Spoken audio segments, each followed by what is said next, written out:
Hello, everyone. Welcome to Leadership Talks. I'm your host, Kiran. I'm a leadership communication coach. Every week on Leadership Talks, we invite a leader to share their self leadership journey. Today, on the fifth episode of Leadership Talks, I have the privilege of having Mr. Narasimhan Rajagopalan. Mr. Narasim has worked in the automotive industry for over 4 decades. He has held various leadership positions such as COO, CFO, and before leaving active employment, he was executive director and member of the board for WIL Car Wheels Limited. He is currently engaged with Thors e-learning system as subject matter expert in developing mechanical engineering courses. With that, let me invite Mr. Narasimhan Rajagopalan to Leadership Talks. Hi. Hi, Kiran. It's nice to be with you for Thank this you so much for joining wonderful me on this initiative. podcast today. Yeah, thank you very much. Thanks for inviting me. Super excited to have you here. Well, Mrs. Narsim, you have a illustrious career behind you and you have not stopped learning. When you started as a mechanical engineering trainee with WHEEL India Limited, and your career has spanned over 4 decades. Yeah, Would you be able to share how your leadership journey started and yeah. has it evolved over the period? Yeah, it's a long journey, as you have rightly said. It's about 4 decades. It started on the shop floor with a humble start as a trainee, and it is a learning process all the way. It's been a constant learning about organization, learning about people, learning about how to handle people, learning about how to handle seniors, learning Mhm. about many things which includes about trade unions and all this stuff. Right. So it's been a long journey, and it started. I almost reached my managerial position quite fast. So I did a decent job as a trainee, then moved on and reached a managerial position in a commendable speed. But very interestingly, what happened is I got sort of stagnated at the managerial position. Okay. It was a Please big, elaborate. Yeah. yeah, it was a big surprise for me, honestly. Okay. I didn't know actually what I was missing to become a leader of the organization. So this is where actually my real learning started during my entire span of my career. Okay. So what I did was I discussed with many people. I saw the people who are growing in the organization were just going ahead of me, who started behind me, but they've just moved ahead of me. I started looking at how the leaders of various organizations work. I read about books on leadership. Of course, someone a talk like this probably would have given me the right input at the time, but I didn't have that luxury of having this kind of discussions. So this gave me a good insight. Actually, gave me what I need to do to move to the leadership position. So one thing I really realized is when I do a good job, for that matter, when someone does a great job at the current position, he gets rewarded, either as a matter of increment or whichever way, he gets rewarded. But only when the person demonstrates potential for the next level or to be a leader, he is recognized for promotion, Okay. or any promotion follows your indication of the potential for the next level. In fact, some organizations put people into the next level, wait and observe how you perform during that period of your work, and then promote you. If you don't meet that position's requirements, they don't promote. They just pull you back into your old position. So this some very big consulting companies have this approach. So I it's let me important. just remind you about one thing. So you mean that when you reached your manager position, Yeah. very fast in your career. Did you not feel that you were already in a leadership position? Yeah, to be very honest, my thinking at that point was, I'm doing a fabulous job as a manager. I'm delivering results. I'm having excellent relationship with people. I thought this is all is required to be a leader. Okay, It would sound very naive, even for me also. It sounds very naive at this point of time, right. but it really helped me to understand the gap, to see when really I'm not able to break that barrier and move up. And this is where actually my real learning, as I told you before, has happened. So it's not enough to be a managerial role is different and a leader's role is different. Okay. As you already know, as we know many times, managers execute the directions given by the leaders, whereas Mhm. leaders devise the goal. They set the vision, they set the goal, they set the direction. So it's a different ball game altogether. So the learning these aspects took me reasonable time, and the moment I picked up these threads, I started working on them. And from that point, in fact, I just shot up and I reached up to the board of directors of the company in a joint venture. So this is, in short, my real journey towards the leadership from a humble shop floor train. So this brings me to this question: was it from your own self-reflection and introspection that you realized that that what were the gaps, or you had people, leaders, mentors who were guiding you to understand that what was lacking in your growth process? In fact, it's a combination of all, Kiran, I would say. Okay. It started with self introspection because you get feel surprised when people go past you Hmm. and you don't understand, okay, what's happening, why this is happening. So that moment, I had two options, either to get frustrated Okay. or to get understand myself, and then I get views from my friends. And then, in fact, I even talked to some mentors. Had a few of my leaders who have really grown, and I had my mentors too. So it's a combination of everything actually which had given me the direction. Of course, some leadership books I read, some videos I listened to. It's a Right. combination of all, Kiran, I would say. And then I charted out, these are the things I need to do to actually transform myself from my current managerial position to a leadership position.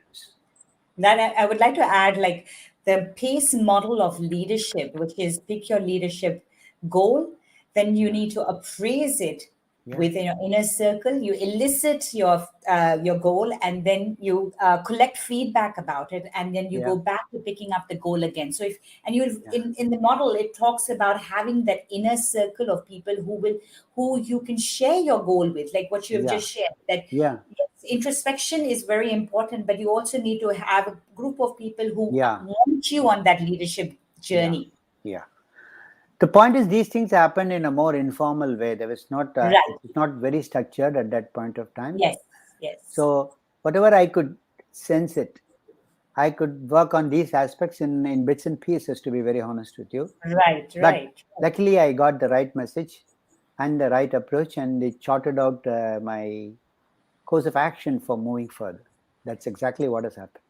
Absolutely. Thank you so much, Mr. Narsingh. So Yeah, let me ask you now this question. I was one of the privileged and fortunate first few who ended up reading your handbook, which you have written an ebook, which is yeah, titled Leading Through the Pandemic and After. yeah. So what inspired you to write this book, and what is this book about? Our viewers would love to know about it, and I would encourage our readers to get this handbook because it's a very interesting book that Mr. Narsim has written. Yeah. This is actually one of the important aspect of leadership point which I was preparing myself as a leader itself when I was a leader. Mhm. See what happened when I was preparing myself to be a leader. I was working more on emotional intelligence and empathy. Empathy is one interesting factor which in which we see things from the other's point of view. Right. So what has happened to me is after I came out of my active employment, I, I was just looking at the way things are happening in the industry, the way the businesses are happening, especially the leaders, the kind of challenges which the leaders are facing. So, how difficult it would be for the leaders. Had I been in their shoes, what I would have felt. So then I thought it's better for me to share my thought Mm-hmm. on what would be good for the leaders to do during this pandemic period. And not alone that, these things should be valuable for them during the pandemic period and should help them to give them the guideline or the approach for the future or the post pandemic period also. The reason is it's pandemic is going to go Mm-hmm. and things are going to all the pent up demands and all this stuff are going to come into play. So it's going to become a rapid growth and people should be ready for that. Mm-hmm. So I thought I would like to write something about this in a very concise manner because see generally I when I was a leader when I was going through the book, it's a big book and there were a lot of information stories and come through and it is very difficult for me to spend time, number one. Number two, to really pick what is the most relevant thing. Instead I thought I would give them a sort of a brief handout like book which will give me Okay. precisely what they need to do, which will give them directly when they if they feel that is applicable to their position or their situation would yield them results. And this is the outcome. This is the sheer empathy, my love for the current leaders to manage these things beautifully or the better way to preserve themselves and to preserve the organization and to help the people in the organization with all this pre and most importantly their customers. So if all these four stakeholders are covered, I think leaders will be doing a great job. This is the motivation for me to put it through. And in this ebook, you had talked about the three S's, which is you talked about self management, you talked about survival, and you talked about self leadership style. So, Yeah. can you share a little bit about the self leadership style, which will be most relevant in this VOCA environment as the pandemic and the time after is going to be taking Yeah. us? See, one of the most important thing which I learned during my leadership preparation initially was every leader should actually devise what style of leadership he wants to pursue. Hmm. It's very important we know the kind of leadership which are close to our heart because there is no point in mimicking somebody's leadership or somebody else's the way he does things. You should follow the basic values of leadership, but you should be quite conscious about what you are doing which is in line with your core value system. Okay. And fundamentally I believe in people.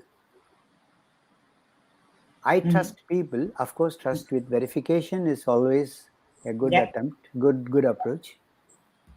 So what happened is leading people positively, adding positive energy to the people delivers terrific results. In fact, one of the fundamental thing as a leader is leader should be able to influence people. Yep. But actually, Dr. Kim Cameron, who is an advocate of uh, positive leadership style, has Right. researched that positive leadership style gives in positive energy. And this positive energy has been scientifically proven with all various researchers, whether it's an institution, whether it's an organization, or whether it's in a community, to give four times the effect than even the influence factor. It's the Right. biggest influencer.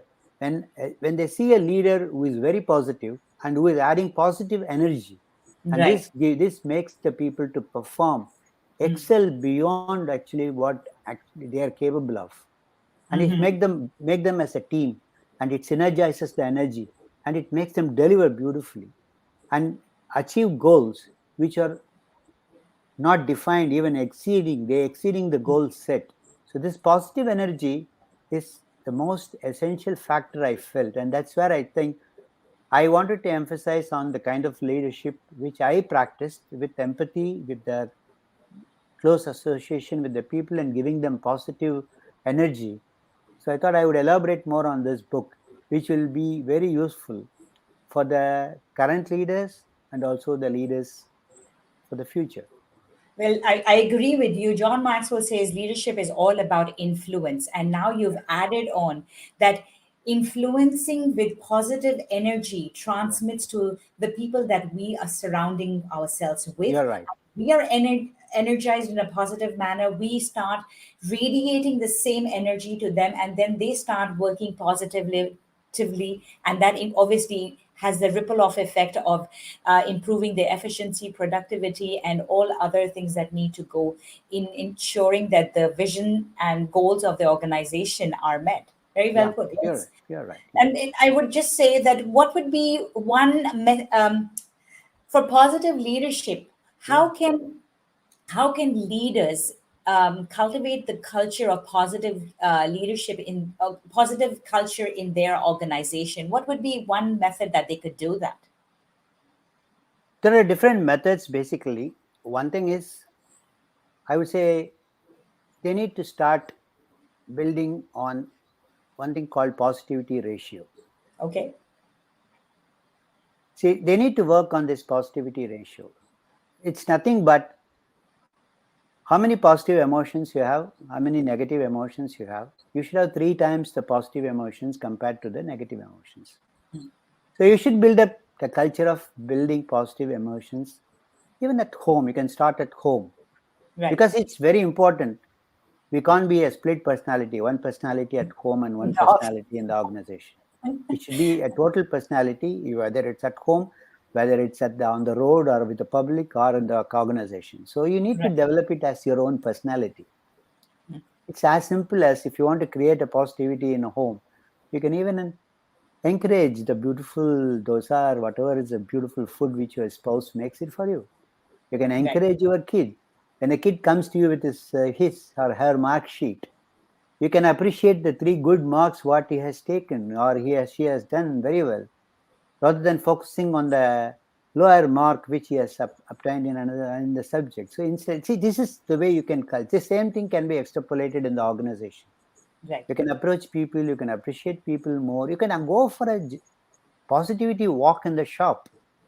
Just normally leaders believe that we need to go around pick mistakes, pick people for the problems, fire them. No, go go with a positive mindset. Go there to pick the positivities of the people. Go there to find out good job being done by the people. Do Right. it at least. If not, you can't do it overnight. You can't change. At least do it once in a week or once in a day or once in a week or once in a month, whichever works for you. Start increasing the frequency. So looking at positive things with life, with relatives, with friends, with the organization, with the people, with the customer. I think the mindset of positivity will slowly get into your psyche, and then you'll definitely become a It's another positive habit leader. that is a formation of a habit that needs to be done. And Yeah, having that's positive emotion is also a habit formation. yeah, And once we start seeing things positively, we yeah, can replicate the same effect, the same positivity, whether it's at home or in the organization. yeah, We yeah. are running out of time. So, my last question to you, Mr. Narsim, is going to be what would be one message to emerging leaders in their growth journey? Yeah. How can they move forward? Emerging leaders. The word emerge means opening up and then demonstrating or making things visible. What are you going to make it visible? It is the leadership skill or the mindset in you. So it's very important you build up your leadership skills when you are young. Of course, leadership is not about age or position, but the most important aspect is youngsters need to learn these things because life gives a good opportunity for them, good amount of span is there for them to grow. So they need to work on the mindset first have the mindset, Right. then you talk about take responsibility, then you go on to have a vision, then you go have positive energy, build upon emotional intelligence and improve our communication, and listening skills. If you follow Absolutely. these 7 steps, I Mhm. think you are going to become a winning leader. Thank you so much, Mr. Narsim. I completely agree. The leadership journey first starts with the self leadership. You got to Yeah, believe that you are a leader, and that yeah, starts with the mindset. yeah, yeah. Thank you so much for joining me today, and thank you to all the viewers for listening to us. Leadership Talks will be back next week with another leader to share their journey. For more information, join the Leadership Card Facebook page and tune into Leadership Talks for emerging leaders on Spotify and Apple Podcasts. With that, this is your host, Kiran, signing off with Mr. Narsingh. Thank you. Thank you. Thank you, Kiran.